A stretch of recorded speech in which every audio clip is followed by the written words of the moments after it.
Let me start today by sharing a short story with you. The same story that I had ended my last video with, the story of the starfishes. One fine morning, early in the morning, when the sun was just about to come up, in one of the beaches of California, people were jogging around, and then there was one place where hundreds of red colored starfishes were lying. They had been drifted ashore by the waves from the ocean. Now, one young gentleman, while jogging, came across a senior person, an aged person, who was picking up one starfish at a time and then throwing it back into the water.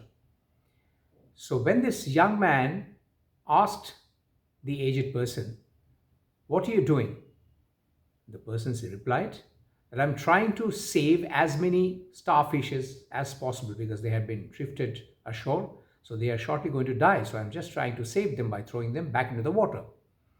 So the young man got surprised and he said that there are thousands of it around, as you can see. So by throwing one or two or 10 or 20, I mean, how many of them can you save really? What difference does it make with so many starfishes around? The old man picks up another starfish, throws it back into the water, and said, "For that particular starfish, it makes all the difference. It makes the difference between its life and death." Now, even if we can make the life of one single blind child better, that itself is going to mean a lot for that child because that means the difference between his or her blindness and coming to light. That's all the difference that we want to make, that I personally want to make in my mission, in my journey. See, we all talk about rights, our rights to freedom, our right to free speech, our right to food, our right to education.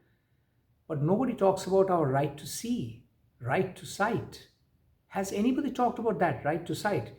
Just because of the fact that we have been born human should entitle us to see. All of us, including, of course, the children, must see the beauty of the world. Why can't they see? Is it not their right? But how many of us talk about that? Just to give you a numbers, of course, not that I'm going to crunch about numbers, but just to give you a perspective about the volume of this problem of blindness globally. In global measures, there are about more than 43 million people who are globally blind, and that doesn't include another 200 millions of people who are partially, visually impaired. I'm talking about pure blind.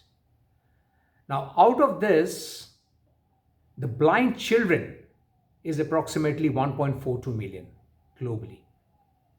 And it's been found that 75% of them live in developing countries like Asia and Africa, unfortunately, because of whatever bizarre our condition. And in India itself, there are estimated 4.95 million people who are blind, out of which about 270,000 are children alone who are completely blind. So India is actually the home to the largest number of blind children in the world. Now, what does it mean? I'm not, interested to share the numbers. I'm more interested to share the emotions, the emotional impact that these children have because of their blindness. Because of the blindness, it has got a tremendous psychological, emotional, and social growth and development for the child and even for their family also, for the family of the blind children. These blind children typically have a slower and restricted brain and overall growth, overall development. It, of course, affects their educational activities because it's been statistically found that only 5% of the blind children actually go for education or higher education. So that directly impacts their employment prospect also. It's also been found that such blind children are more frequently hospitalized. This is surprising, but then this is a fact. They are more frequently hospitalized. And the rate of mortality in these children, blind children, are much, much higher as compared to their more fortunate counterparts who can see. So that's the magnitude of the impact of blindness. But unfortunately, because blind children contributes only 3% of the total world's blind population, this subject has not been given its due importance. It's hardly spoken about as compared to other kinds of blindness, like because of glaucoma, because of diabetic retinopathy, because of adult blindness. Child blindness is a subject which is grossly neglected. It's not got the importance that it should have got. Now, the main causes of blindness in India, now let's focus on India. In India, for adults, the first one is cataract and the second one is glaucoma.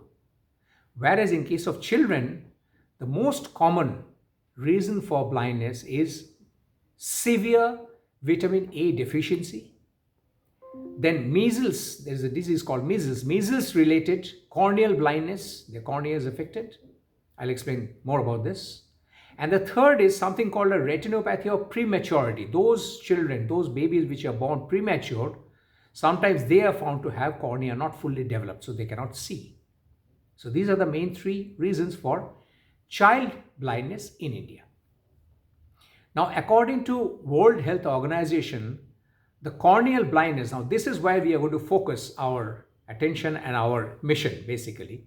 Cornea is that transparent cover at the front of your eye which acts as a protective cover for the eye against the germs, against the dirt, even against a partial ultraviolet ray from the sun also. So that's a protective cover through which the light passes to our retina. There are several kinds of blindness, like retina can be damaged, different parts can be damaged, like cornea is one of the parts. So as per WHO, the corneal blindness is one of the most common type of permanent blindness that's encountered globally. And it falls immediately after cataract, glaucoma and age-related macular degeneration, which is macula is a part which is the central part of the retina, which naturally happens because of old age and all. So immediately after that, corneal damage or blindness because of corneal defect stands forth. That's the area where we are going to focus on, because that's the area where actually we can do something physically, right? Now, globally, 12.7 million people have been found to have corneal blindness. That's a huge number globally. And in fact, a survey which was done in 2019 by AIIMS, All India Institute of Medical Sciences, Delhi, found that 8.2% of the blind population in India have got corneal opacity.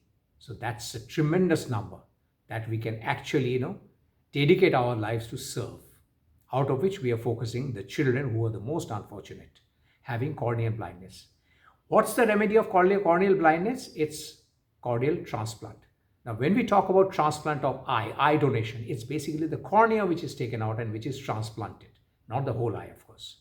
So that leads me, in fact, to the next video which I'm going to come up with, talking about the myths that we have regarding eye donation. There are a lot of myths amongst us for which people take themselves back from pledging their eyes to donate posthumously after their death.